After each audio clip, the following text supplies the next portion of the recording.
Come on. Get in. JJ, last week you said when you're going good, things are going to left field for you.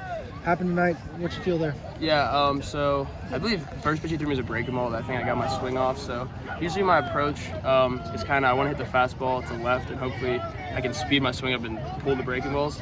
So I really got my swing off on that slider. So I thought like he probably wouldn't go back to that. So I kind of just slowed myself down, got back to my approach, which is left center field with the heater, and it was a pitch on the outer half of the plate, and I did exactly what I was thinking. So it's a good swing. Obviously, you know a little bit about the history of this series. Coach Mazey said not everybody does, but he is emphasizing that. Did you share anything yourself? Obviously, like I said, growing up, you knew about it. Yeah, no, so I mean, obviously I'm like a Pittsburgh kid, so I grew up obviously knowing pretty much all that type of stuff. My mom was actually a Pitt graduate, but she was never like the super Pitt alumni fan. So growing up, we went to a couple basketball games, and I think we went to a football game, but not as like diehard Pitt fans, kind of just like that's what you do in Pittsburgh. So after that, though, when I committed here, then kind of learned more and more about the true rivalry between us and how big of a game it is. And now that I'm here and playing through this, it's a ton of fun. This is one of my favorite games of the year. Was there any? They did, but they didn't offer me actually before I committed. So I committed here kind of early, but I was talking to Pitt.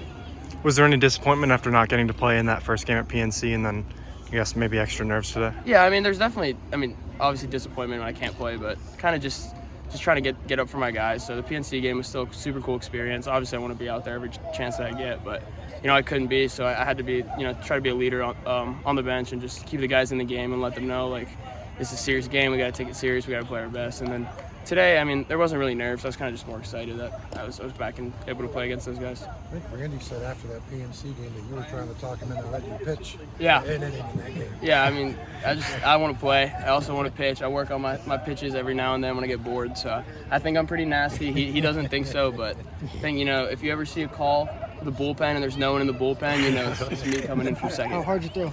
I threw like 92 in high school, but I don't know how hard I throw now. What's your go-to pitch? My go-to pitch? Yeah. I throw a knuckle curve. It's a good pitch. It's Traxel's taking infield at third, so you can run. Right, that's what I'm saying. If they can take infield, why can't I get on the mound? I don't know. JJ, I'm just kind of curious. If this was a season where it's just one guy having an amazing season, and the team's playing 500. Right. That's a whole different fit. This is something completely different. It's 9 guys, 10 guys, 11 guys, pitchers. How much is that, the fact that it's still, one guy having a great season, but the team is hitting milestones. Yeah, how much does that kind of change things? It's incredible, especially me. Like the season that I'm having, you can kind of get solo mindset, like only care about yourself in this type of situation. And if that was the case where the team wasn't doing well, that's even more enhanced. But with how good the guys are playing, like I'm playing for them, I'm playing for everybody. It's like I don't care how I do it, I just want to help the team win. That's like the biggest thing. And you get the crowd coming because we're doing well, so that feeds into it. And we're doing a good job of staying grounded, but also playing into the energy that we get from the crowd. So with the team that we have and everybody's playing so well, it's just a tremendous feeling. It takes the pressure off of you, and you can just play and have fun. The staying grounded part as a team. This is a team that's climbing up in the rankings, never been there before. And so, you almost kind of wonder, well, are they going to be able to handle this or feel the pressure? Just kind of talking about that. Does this team feel pressure? It doesn't look like it tonight. Yeah, I think we do a great job of kind of knowing that the rankings right now don't really mean anything. Last year, I know we were projected, or we were ranked like 18 or something throughout the season. We didn't even make the regional. So this type of stuff doesn't matter. And I think also the first time we got ranked this year, we immediately lost. So that was kind of a kick in the face, like this stuff doesn't matter. So it's cool, like, we get ranked, we're moving up the charts, that's awesome, but it doesn't matter if we don't play well. So we kind of know it's like, this game matters, we have to take this game as serious as anything, and if we don't win these next games, the season's, doesn't really mean anything, we have to keep playing well. How much has Tevin's career year helped in protecting you and kind of fueled into you and your success at the plate? That started all last year. Like that guy's my brother. He's been the best role model like I've had outside of my family. He's taken me under his wing since day one. Just kind of showed me the ropes. Mentally, he talks to me.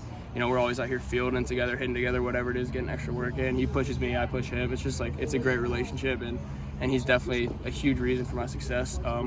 And then this year also the way that he's playing is ridiculous, and it fires me up. Just knowing that I got a guy who's hitting like 370 and getting on base pretty much half the times he's up to the plate.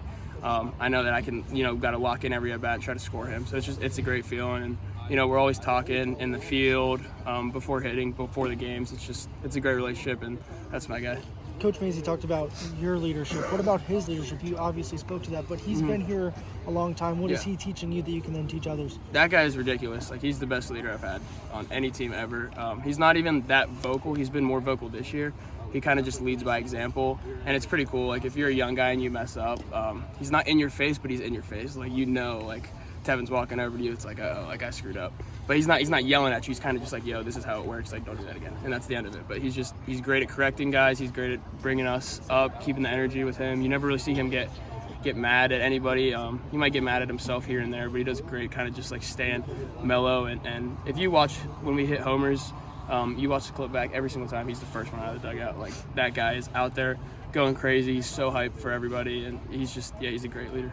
JJ, kind of off that, your home run, the pitch before Tevin had just taken one off the helmet. So did that suddenly change your focus on that at bat? Yeah. Or I mean, goal?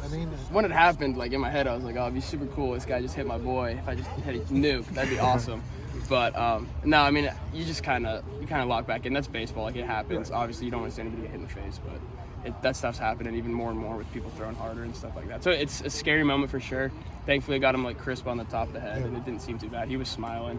But yeah, I was definitely thinking like, oh, I gotta get some revenge on this guy. Right. Thankfully, I did. Thanks, JJ. Thank you, guys.